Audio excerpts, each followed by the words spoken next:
কি কি মাছ ওঠে তোমাদের সঙ্গে শেয়ার করবো। সাপের গর্ত, অনেক সাপের গর্ত। এবার জমিটা পুরো ক্লিন হয়ে গেছে।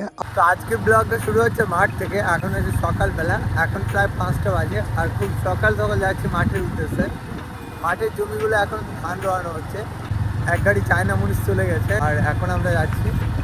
তো ওইখানে সব লোকগুলো আছে, আর অনেক লোক আছে, তোমরা দেখবে। আর এই যে মাঠের দৃশ্যটা দেখতে পাচ্ছ কত সুন্দর।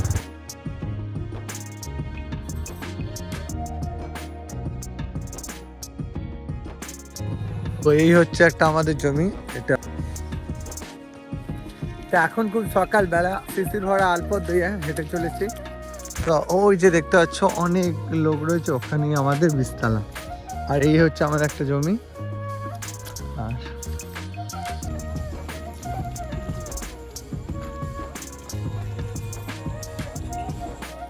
এখন সবাই বীজগুলো মারছে আর ওই বীজগুলো নিয়ে ধান রওনা হবে। অনেকদিন পর এই মাঠের পথ ধরে হেঁটে যাচ্ছি। আর মাঠের রাস্তাগুলো কিন্তু খুবই সুন্দর, দেখতে পাচ্ছ খালি কাদায় ভরা। আর এদিকে হেঁটে যাচ্ছি। তো এখন আমরা দুজন ওই অন্য জমিগুলো একটু রেডি করে দেবো। এই হচ্ছে একটা জমি, পাড়ের গাড়ি দেখতে পাচ্ছ। তো চলে এই জমিটাকে ঝটপট রেডি করে দেবো, কেননা খুব তাড়াতাড়ি রেডি করতে হবে। বাকি লোকগুলো সবাই ধান রোপণ করবে। খুব সুন্দর একটা দৃশ্য।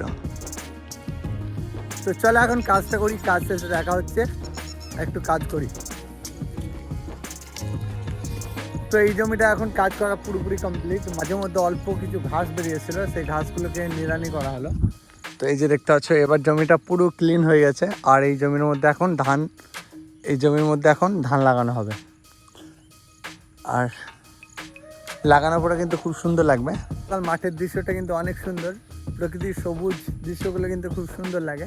আর এই যে দেখতে পাচ্ছ মাঠের চারিদিকে সবুজে ভরা। বাকি লোকগুলো এখানে কাজ করছে, আমরা দুজন এসেছি জমিগুলো রেডি করার জন্য। তো চলো এখন অন্য জায়গায় যাব, অন্য জমি থেকে দেখা হচ্ছে। এসছে অন্য একটা জমিতে। আর এই জমিতে কিন্তু অনেক ঘাস ছিল, এই মাছগুলো অল্প অল্প অল্প অল্প সব জায়গাতে ঘাস ছিল গাছ। তো এগুলো পরিষ্কার করা হয়ে গেছে। তো যারা বীজ মারছিল তারাও সব ছড়িয়ে গেছে অন্যান্য জমিতে। তো এই জমির কাজটা শেষ করবো, তারপর বাকি জমিগুলো কাজ যাবো। আর এই জমিটা প্রায় পরিষ্কার করা কমপ্লিট, আর আগে একটা আছে। তো চলো, প্রায় আমরা এটা নিয়ে 4টে জমি পরিষ্কার করে ফেললাম। আর মনীষরা অন্য জমি থেকে এসে ধান লাগাতে। এই যে দেখতে পাচ্ছ জমি এখন পরিষ্কার পুরো। তো এখন প্রায় দুপুর হয়ে গেল। আর ওই যে দেখতে পাচ্ছ দূরে এখন সবাই বসে খাওয়া দাওয়া করছে। মাঠের রাস্তাগুলো দেখতে পাচ্ছ এঁকে বেঁকে গেছে খুব সুন্দরভাবে। আর এই প্রথমবার যদি কেউ মাঠ ঘুরতে আসো তাহলে বুঝতে পারবে একটা রোমাঞ্চক অভিজ্ঞতা হবে। আর এই যে রাস্তাগুলো দেখতে পাচ্ছ খুবই একা বেঁকা ও খালডোব রাস্তা। এই রাস্তাগুলো কিন্তু নতুন কেউ এলে চলতে পারবে না। এটা নিয়ে আমাদের 4 নম্বর জমি পরিষ্কার করা কমপ্লিট। আর আগে থেকে কিছু পরিষ্কার করা ছিল, বাট অল্প কিছু ঘাস হয়েছিল যেগুলোকে পরিষ্কার করলে ধানটা ভালো হবে। আর এখান থেকে যাবো আবার মেন জায়গায়, আর বীজতলা কাছে যাবো। আর ওখান থেকে আবার জমি পরিষ্কার করবো। এটা হচ্ছে এই জমিটাও পরিষ্কার করা কমপ্লিট। আগেই পরিষ্কার করা ছিল, মোটামুটি হালকা ঘাস হয়েছিল, যেগুলো 2-1টা করে ঘাস হয়েছিল সেগুলোকে পরিষ্কার করে দিলাম। আজকে প্রায় সব জমিগুলো ধান লাগানো কমপ্লিট হয়ে যাবে মনে হয়। আর সে নিয়ে আমরা একটু জোরদার কাজ করছি। দাদু একটু ঘাস দেখতে পেয়েছে, তো উনি এগুলো পরিষ্কার করে দিচ্ছে।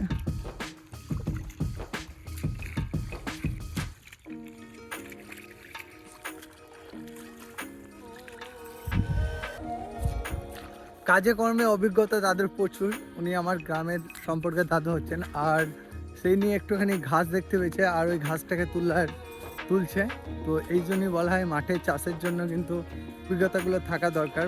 অল্প কিছু ঘাস দেখেছে, সেই ঘাসটাও দাদু তুলে দিয়ে এলো। ওই যে আসছে দেখতে পাচ্ছ। এসো দাদু, পড়ে যাও। মাঠে কত বছর কাজ করছে দাদু বলো? হ্যাঁ, মোটামুটি 20 বছর করছি। 20 বছর মাঠে এক্সপিরিয়েন্স।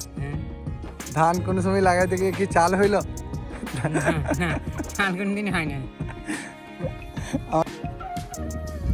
তো এখন গাইস এখন প্রায় 11:30 বাজে। তো এখন যাওয়া বাড়ি, কেননা অনেক লেট হয়ে গেছে অলরেডি। তো আমার এই জমিগুলো একদিনের মধ্যেই রোয়ানো কমপ্লিট করবে, তাই ওরা নিজেদের মধ্যে সেটেলমেন্ট করে নিচ্ছে। প্রায় 40টা মতো লোকের হাসিল নেবে ওরা, তারপরে এই জমিগুলো কমপ্লিট হবে।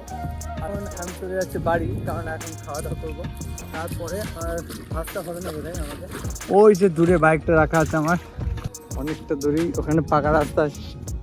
আমাদের গ্রামের মাঠগুলো দেখতে পাচ্ছ রাস্তার ধারেই, তো এইদিকে আসতে অনেকটা সুবিধা হয়। আর এই জমিগুলো কেমন পরিষ্কার করেছি দেখতে পাচ্ছ, দারুণ করে পরিষ্কার করেছি, এখন আর কোনো অসুবিধাই নেই। তো ছেলেদের জীবনে কোনো অজুহাত নাই, দেখতে পাচ্ছ এই হচ্ছে রিয়েল লাইফ, এটাই হচ্ছে মানে একদম 100% পিওর জীবন এটা। এখন দেখতে পাচ্ছ এই রাস্তা দিয়ে যাবো, এই রাস্তাটা কিন্তু খুব অচেনা,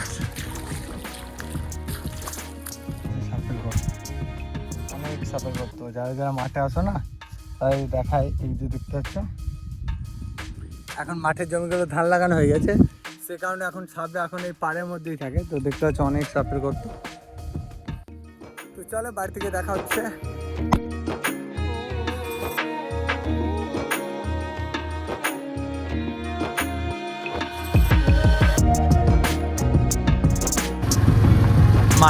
মাঠের রাস্তাটা পিচ হয়ে গেছে।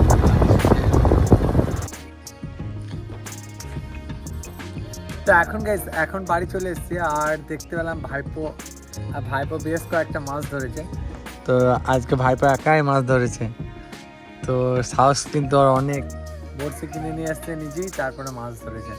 আমিও এলাম এখানে, তো এই যে দেখতে পাচ্ছ পুকুরে ছিপ ফেলেছি এখন।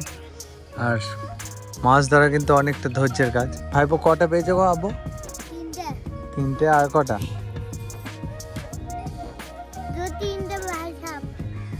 তিনটে পেয়েছি।